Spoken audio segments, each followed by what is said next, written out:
আসসালামু আলাইকুম। এই শহরে লিখেছেন আজ্জা সূচনা। একটি লম্বা দিন ও দীর্ঘ রাত্রি পেরিয়ে ক্যাম্পাসে হাজির শিরিন একরাশ অস্বস্তি নিয়েই হাজির হয়েছে সে। আসার কথা ছিল না, কিন্তু আসতে বাধ্য। মনের মাঝে গতকালকের ঘটনার অনুতাপ দূর করতে হবে, যে করেই হোক। একটি বিরাট ভুল করেছে সে। এই ভুলের প্রায়শ্চিত্ত না করা অবধি তার মন তাকে কোনোভাবেই শান্তিতে ঘরে থাকতে দিচ্ছিল না। কদম টেনে নিয়ে এসেছে ক্যাম্পাস প্রাঙ্গণে। এদিক ওদিক দৃষ্টি বুলিয়ে দোতলায় উঠল শিরিন। চোখজোড়া খোঁজ করছে একজনের। তার কাছে ক্ষমা চাইলে হয়তো মনের অস্থিরতা মিটবে। দোতলার সরু করিডোর জুড়ে শিক্ষার্থীদের ভিড়। শিরিন থমকায়, একটু সতর্ক করে নিজের নজর। এই ভিড়ের মাঝে প্রত্যাশিত মানুষটিকে খুঁজতে হবে। ভালোভাবে মনোযোগ দিল শিরিন। হুট করেই কে যেন কাঁধে হাত রাখায় চমকে গিয়ে ফিরে তাকায়। নিশি শিরিনকে দেখে হেসে বলল, কি খবর? খবর এই তো ভালোই। কাল ক্লাস করতে এসেও চলে গেলে কেন? শিরিনের মুখটা বোতা হয়ে গেল। ঠোঁটে ঠোঁট চেপে সময় নিয়ে জবাব দিল, বাসায় ইমার্জেন্সি ছিল একটু। নিশি খানিক চিন্তিত সুরে শুধায়, ইমার্জেন্সি? সব ঠিক আছে তো? হ্যাঁ হ্যাঁ, সব ঠিক আছে। যাক। শিরিন হাঁসফাঁস করলো। অনুসন্ধিৎসু নেত্রজোড়া যাকে দেখতে চাইছে তাকেই পাওয়া যাচ্ছে না। একবার কি নিশিকে জিজ্ঞেস করবে? প্রশ্ন করলে যদি আবার ভুলভাল ভেবে বসে? উপায় কি এখন? অনেকটা চিন্তা ভাবনা করে শিরিন মন স্থির করলো। অপ্রত্যাশিতভাবে প্রশ্ন করলো, বাকিরা কোথায়? রাটি আর রেশমা আজ আসবে না, শায়দ হল ফেস্টের কাজে ব্যস্ত। সামির আর ফরহাদকে লেফট রো এর করিডোরে দেখলাম। সবার অবস্থান অনেকটা যান্ত্রিকভাবে বর্ণনা করলো নিশি। তাকে দেখেও কেমন যেন রাগী মনে হয়। আপাতত ফরহাদের খোঁজে পেয়েছে, এটাই অনেক। নিশি বলল, চলো ক্লাসে। আপনি যান, আমি আসছি 5 মিনিটের মধ্যে। নিশি বুঝবার ভঙ্গিতে মাথা দুলায়। শিরিনকে রেখে ক্লাসে চলে গেল। শিরিন আর সময় অপচয় না করে দ্রুত এগোতে থাকলো সামনের দিকে। করিডোরের শেষ প্রান্ত হতে বাম দিকে এগোতেই ফরহাদকে দেখতে পেয়ে আপনা আপনি থামলো কিছুক্ষণ। সামির তার সাথে কিন্তু কিছুটা দূরত্বে আরেক দলের সাথে ব্যস্ত। ফরহাদ একটি বেঞ্চিতে বসে মাথা নামিয়ে ধোয়া ওঠা চা খাচ্ছে। উচিত অনুচিতের হিসাব না করে এগিয়ে গেল তার দিকে। শিরিন কিছুটা দূরত্বে দাঁড়াতেই টের পেল ফরহাদ। আচমকা হৃদস্পন্দন দ্রুত হয় শিরিনের উপস্থিতি বুঝতে পেরে, কিন্তু তাকালো না তার দিকে। চায়ের কাপ হাতে নিয়ে মুখ শক্ত করে নিচে তাকিয়ে রইল ফরহাদ। শুনুন। শীতল কণ্ঠ এসে শ্রবণীন দিয়ে ধাক্কা খেতে সামান্য চোখ বুজে ফেলে ফরহাদ। এই মুহূর্তে তার উপর রাগ দেখানোর ইচ্ছে যাচ্ছে। শিরিন সাবধানে কণ্ঠস্বর আরেকটু উঁচু করে বলল, শুনছেন? পরপর খেয়াল করলো সামিরের দিকে। সে কি শুনে ফেললো শিরিন ফরহাদের সঙ্গে কথা বলতে চাইছে? না, সে ব্যস্ত কথা বলতে। স্বস্তি পেল শিরিন। ফরহাদের দিকে তাকালো। আপনি রেগে আছেন? ফরহাদ আর চোখে তাকালো। পুরুষালী মুখখানা কঠোর, ফসকে যেতে চাইছে না। গতকাল রাতে ঝড়ের চেয়ে বেশি তার চিন্তা পুড়িয়েছে। সে কি জানে এই সম্পর্কে? জানে না। শিরিন আর একটু সাহস করলো আর বলল, একটু সমস্যা হয়েছিল। ফরহাদ মুখ তুলে তাকায়। শিরিনের দিকে চেয়ে গম্ভীরভাবে বলল, এখানে জুনিয়ররা আছে, ক্লাসে যান। কথাটা শুনো। ফরহাদ হাত উঁচু করে থামিয়ে দিল শিরিনকে। ভারী স্বরে বলল, গো। দৃষ্টি নত হয়ে আসে শিরিনের। লাভ হলো না কোনো। ফরহাদ হয়তো ভীষণ রেগে আছে, আর তার এই রাগ শিরিনকে এক অজ্ঞাত কারণে শান্তি দিচ্ছে না। স্থির হচ্ছে না মস্তিষ্ক। উসখুস করে হাত কষলে যাচ্ছে সে। উদাস মনে ফিরে গেল। সে তো ক্লাস করতে আসেনি, ফরহাদের জন্য এসেছে ভাবতেই আরো খারাপ লাগা শুরু হলো শিরিনের মনে। এই মুহূর্তে ক্লাসে যাওয়ার চেয়ে বাড়ি যাওয়া উত্তম। শিরিন নিশির কাছে এলো ক্লাসরুমে। এসেই বলল, আমি ক্লাস করব না, বাড়ি যাচ্ছি। নিশি আশ্চর্য হয়ে বলল, সে কি, ক্যাম্পাসে এসেছো, ক্লাস না করেই চলে যাবে? হ্যাঁ, বাড়িতে মা একা। তাহলে এসেছো কেন?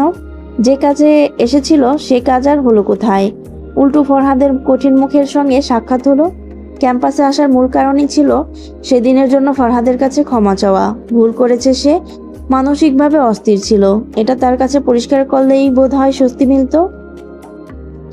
শিরিন অন্যমনা হয়ে জবাব দিল, এমনি। নিশি হতচকিত হয়ে তাকায়। এমনি এসেছে, আবার চলে যাবে বলছে? আসার কি দরকার ছিল যদি চলেই যাবে? মেয়েটাকে বোঝে না নিশি, এত মনমরা কেউ হয়? নিশি জোর করলো না, নিজের নাম্বার কাগজে লিখে দিয়ে বলল, যাও, দরকার হলে কল করবে। শিরিন জোরপূর্বক হাসার চেষ্টা করে বলল, আচ্ছা। শিরিন বেরোনোর সাথে সাথেই সামির আর ফরহাদ ক্লাসরুমে প্রবেশ করে। শুরুতেই পুরো ক্লাসে নজরদারি চালালো ফরহাদ। নীল রঙের সোয়েটার পরা মেয়েটি কোথায়? কোন কোণে গিয়ে ঘাঁটি স্থাপন করেছে? কিন্তু কোথাও পেল না তাকে। আশ্চর্যের ভাঁজ পড়ল কপালে। ফরহাদ নিজের স্বভাবের বাইরে এসে নিশির কাছে সরাসরি প্রশ্ন করলো, শিরিন, ওই মেয়েটাকে না আসতে দেখলাম, কোথায় গেল?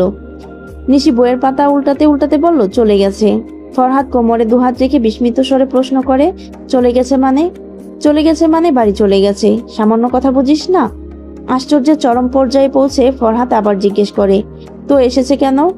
এত প্রশ্নে বিরক্ত নিশি। সে বলল, আমিও একই প্রশ্ন করেছিলাম।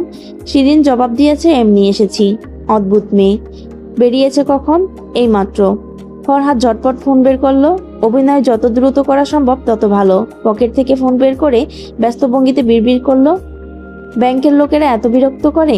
সামনের দিকে হাঁটতে হাঁটতে বলল, থাক তোরা, আমি কথা বলে আসি, জায়গা রাখিস। অভিনয় কতটা কার্যকরী হয়েছে সেটা দেখার সময় নেই, দৌড়াতে হবে। ফরহাদ পায়ের গতি বৃদ্ধি করে সিঁড়ি ধাপিয়ে নামলো নিচে। রাগ হচ্ছে মেয়েটার উপর, ধৈর্য নেই একেবারেই। বলেছিল ক্লাসে বসতে, সে কিনা চলে যাচ্ছে। হয়রান হয়ে এদিক ওদিক চাইতেই বাম দিকের দরজার পাশে দেখা গেল শিরিনকে যুদ্ধ করছে ব্যাগ নিয়ে। বোধহয় ব্যাগের চেন নষ্ট হয়ে গেছে। সেটি ঠিক করতে গিয়েই বড্ড অস্থির তার মুখভঙ্গি। ফরহাদ চল শক্ত করে তার দিকে এগিয়ে গেল। চেন ঠিক করতে তৎপর হাতটি আচমকা ধরে থামিয়ে দিল। শিরিন বড় বড় চোখে তার পাশে তাকায়। তার এই তাকানোকে তোয়াক্কা না করে ফরহাদ হাত ধরে টেনে নিয়ে গেল ডান পাশের করিডোরে। কোথায় নিয়ে যাচ্ছেন আশ্চর্য? কথা বললেই তুলে আছাড় দেব। রাগ হলো শিরিনের। তুলে আছাড় দেবে মানে? মগের মুল্লুক নাকি? রাগের বসে হাত ছাড়ানোর চেষ্টা করতে গিয়ে লাভ হলো না। করিডোরের শেষ প্রান্তে হাজির হয়ে তবেই নিস্তার পেল হাতটি। করিডোরের দূর দূরান্তে কেউ নেই। পুরনো কিছু বেঞ্চি ফেলে রাখা সেখানে। শিরিন দেখলো জায়গাটা। ফরহাদের দিকে তাকিয়ে কিছু বলার পূর্বেই ফরহাদ নিজের ঠোঁটে তর্জনী আঙ্গুল রেখে ইশারা করলো চুপ থাকার জন্য। একটি বেঞ্চের দিকে আঙ্গুল তাক করে বলে, বসুন এখানেই, আমি দাঁড়িয়েই ঠিক আছি। আসামিদের বসিয়ে তারপর জবানবন্দি নেওয়া হয়। বসুন কুইক, আসামি বলা হলো তাকে। শিরিনের মুখ ভার হয়ে আসে। গত রাত থেকে ছোটখাটো বিষয়ে রেগে যাচ্ছে। সে বসবে না কিছুতেই। মূর্তির মতো দাঁড়িয়ে রইল অন্যদিকে ফিরে। দ্বিতীয়বারের মতো হাতে টান অনুভব করে। তাকে টেনে বসিয়ে দেওয়া হলো বেঞ্চিতে। দ্বিতীয়বারের স্পর্শে শিরিনের মনে হয় ফরহাদের হাতটি গরম। শুধু গরম নয়, অনেকটা গরম। ফরহাদ সামনে এসে দাঁড়ালো। আবারও দুহাত কোমরে রেখে প্রশ্ন করলো, কি সমস্যা? কোথায় ছিলেন? 50 বারেরও বেশি কল করেছি, অফ ছিল কেন ফোন? আপনি জানেন আমি কতটা টেনশনে পড়ে গিয়েছিলাম? কমন সেন্স নেই? এত এত প্রশ্ন ছুড়ে অগ্নিমানবের মতো স্থির ফরহাদ। ঠান্ডায় শ্বাস টানছে জোরে জোরে। গলা ভেঙে গেছে। ফরহাদ সেদিন বলেছিল শিরিনের কণ্ঠ শীতল। সেখানে এবারে পরিস্থিতি উল্টো দাঁড়ালো। ঠান্ডায় ফরহাদের কণ্ঠ আরো ভার হয়েছে। অদ্ভুত সুন্দর শোনাচ্ছে। জবাব দিতে পারল না শিরিন।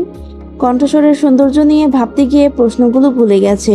ফরহাদ শিরিনের নতমুখের দিকে চেয়ে ফের শুধায়, জবাব দিচ্ছেন না কেন? কমন সেন্স আছে, কিন্তু সেদিন নিজের সেন্সে ছিলাম না। কি থেকে কি করে ফেলেছি, সরি। সরি শব্দটি নিচু কণ্ঠে উচ্চারণ করেছে শিরিন। ফরহাদ শুনল, কিন্তু অর্থ পুরোপুরি অনুধাবন করতে পারল না। দুপা অর্ধভাঁজ করে শিরিনের সামনে বসে জানতে চাইল, কি হয়েছে? Anything serious? বাদ দিন। ফরহাদ তরিতে জবাব দিল, বাদ দিতে পারবো না। আপনার ব্যাপারে ছোট থেকে ছোট জিনিসও বাদ দেওয়া সম্ভব নয়। বলুন কি হয়েছে? থাকুক না। ফরহাদের মুখপট পুনরায় শক্ত। ঠোঁটে ঠোঁট চেপে রাগত চেহারা নিয়ে শিরিনের উদ্দেশ্যে বলল, শরীর আর মন কোনোটাই ভালো নেই। তালবাহানা করবেন না, করলে মেজাজ বিগড়ে যাবে। ফটাফট বলুন কি সমস্যা, নয়তো এখানেই সারাদিন সারা রাত বসিয়ে রাখবো। শিরিন দৃষ্টি তুলে প্রশ্ন করলো, আপনার শরীরের আবার কি হলো? আমার শরীরের খবর পরে, আগে আপনার সমস্যার কথা খুলে বলুন। তপ্ত নিঃশ্বাস ফেললো শিরিন। মনে হলো বলা উচিত। তার তো মনের কথা বলার মতো কেউ নেই। মাকে ভারী হৃদয়ের সব কথা বলা যায় না। তার বয়স হয়েছে। অযথা তাকে চিন্তায় ফেলার কি দরকার? শিরিন বলল, সেদিন যা হয়েছিল আপনাদের সামনে তাই হয়েছে। এবার একটু বাড়াবাড়ি হয়ে গেছে। মানে? আমার চাচা চাচিরা ভালো মানুষ নয়, হয়তো ভালো, কিন্তু আমাদের সাথে খারাপ। বাবা মারা যাওয়ার পর থেকে তাদের মধ্যে আমি শুধু লোভ দেখেছি, কোনো মায়া দেখিনি। যা মায়া ছিল বাবা জীবিত থাকতেই ছিল, তার সঙ্গে সেটিও চলে গেছে। আমার মনে হয় সেসবও বনিতা ছিল, বাবার সামনে ভালো হওয়ার মিথ্যে অভিনয়। আমি ক্লান্ত। বলে থেমে গেল শিরিন। বাক্যসমূহকে ওজনদায়ক মনে হচ্ছে। এবারে নিমজ্জিত হয়ে গেছে সে। আর বলতে ইচ্ছে হলো না। ফরহাদ চিন্তিত সুরে শুধায়, কি করেছে তারা? ভাঙচুর, গালিগালাজ, এই তো। ফরহাদ নিশ্চুপ, মনের এক কোণে ক্রোধ জন্ম নিচ্ছে তার। শিরিনের নির্লিপ্ত ভাব তাকে অশান্তির সমুদ্রে ঠেলে দিচ্ছে। শিরিন কিয়ৎক্ষণ নীরব রয়ে বলল, আমি যা বললাম সবটা অপ্রয়োজনীয় কথাবার্তা ভেবে ভুলে যাবেন, মনে রাখার দরকার নেই। শিরিনকে চমকে দিয়ে ধুলো পড়া জমিনে বসে পড়ল ফরহাদ।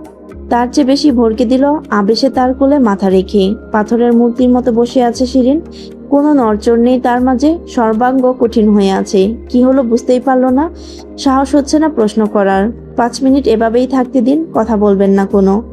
মানুষ খারাপ ভাববে, আপনি কাজটা ঠিক করছেন না, উঠুন। ফরহাদ কি আর বারণ মানে? সে আরো শক্তপোক্তভাবে ভারী মাথাটা কোলে চেপে রাখে, অবকাশে চোখ বুজে। গত রাতে জ্বরে কাতরাচ্ছে, এক বুক ইচ্ছে থাকা সত্ত্বেও দেখা মিলেনি তার। এখন কাছে আছে, দূরত্ব নেওয়া সম্ভব হবে বলে মনে হচ্ছে না। স্বস্তির নিঃশ্বাস ফেলে ফরহাদ বলল, কিছুক্ষণ আশ্রয় দিন আমায়, অসুখ সেরে যাক, অস্বস্তি মিলিয়ে যাক, কথা দিচ্ছি সরে যাব, তবে দূরে যাব না। নিরুত্তাপ প্রপাতে বরফখণ্ডের ন্যায় জমতে শুরু করে শিরিন। ধেয়ে আসা ভয়াবহ অনুভূতির দল সর্বদেহে শিহরণ জাগিয়ে তুলছে। কাচুমাচু হয়ে গেল শিরিন, হৃৎপিণ্ডের গতিবেগ বেগতিক হতে শুরু করলো। ফরহাদের জ্বরের তীব্রতা অনুভব হলো শিরিনের, উষ্ণভাব শিরিনের গায়েও অনুভব হচ্ছে। লোকটা কি বেশি অসুস্থ? অন্তঃস্থলে চলমান ঘূর্ণিঝড়কে অদেখা করে শিরিন কোমল সুরে শুধায়, আপনার শরীর কি বেশি খারাপ? ফরহাদ জবাব দিল, ছিল, এখন ভালো লাগছে। মায়া হলো ফরহাদের খোঁচা খোঁচা দাড়িতে আবৃত মুখটা দেখে, একেবারে মলিন, কোনো দোষ নেই যেন এ মুখে। কেন যেন তাকে সরিয়ে দেওয়ার কোনো ইচ্ছে নেই, সে থাকুক এভাবেই।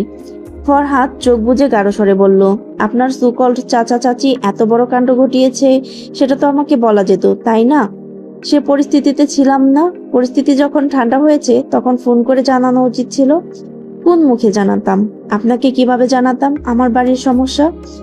এখন যে অধিকার বোধ নিয়ে জানাচ্ছেন সেভাবেই জানাতেন।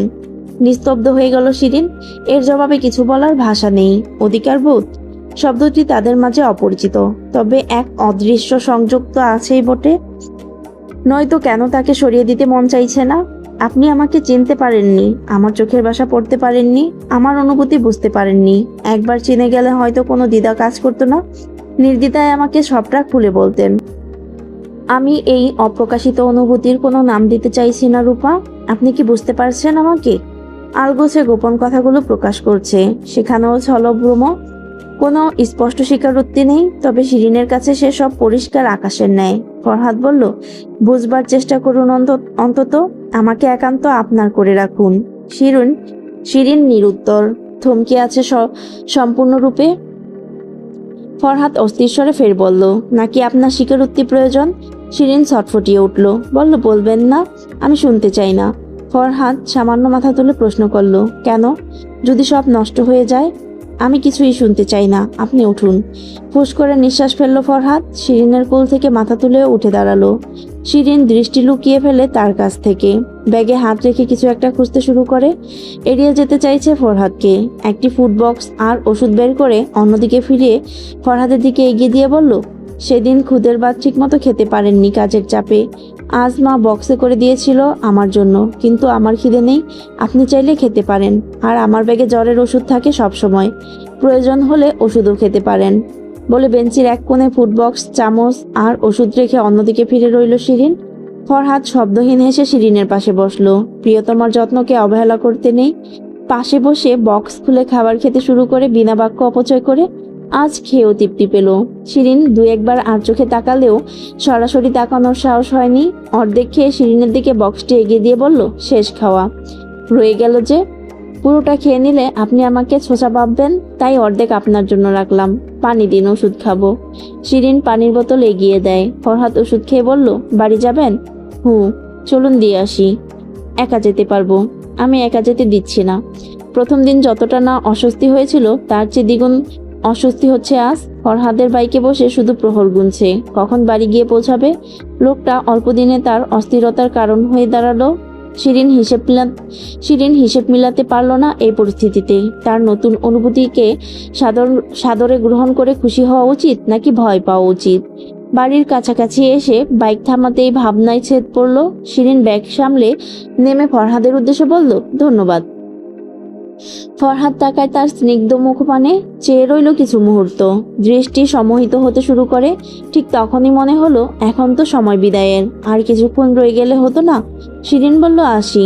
ফরহাদ হুট করে বলে, আমার সবচেয়ে প্রিয় মুহূর্ত কি জানেন? শিরিন স্বভাবতই প্রশ্ন করে, কি? যখন আপনি আমার পাশে মস্তকে নীরব বসে থাকেন। অনিমেষ চেয়ে রইল শিরিন। তার প্রিয় মুহূর্ত জুড়ে শুধু শিরিন আর তার সঙ্গ? তাহলে অপ্রিয়তে কি ভিন্ন কিছু আছে? শিরিন জানতে চাইল। আর অপ্রিয়? ফরহাদ দীর্ঘশ্বাস ফেলে বলল, এখন এই মুহূর্ত আমার অপ্রিয়। যখন আপনি আমাকে স্থির মূর্তির ন্যায় পেছনে ফেলে সামনে এগিয়ে যাবেন, আমি চেয়ে রইব আপনার একবার পেছনে তাকানোর আশায়।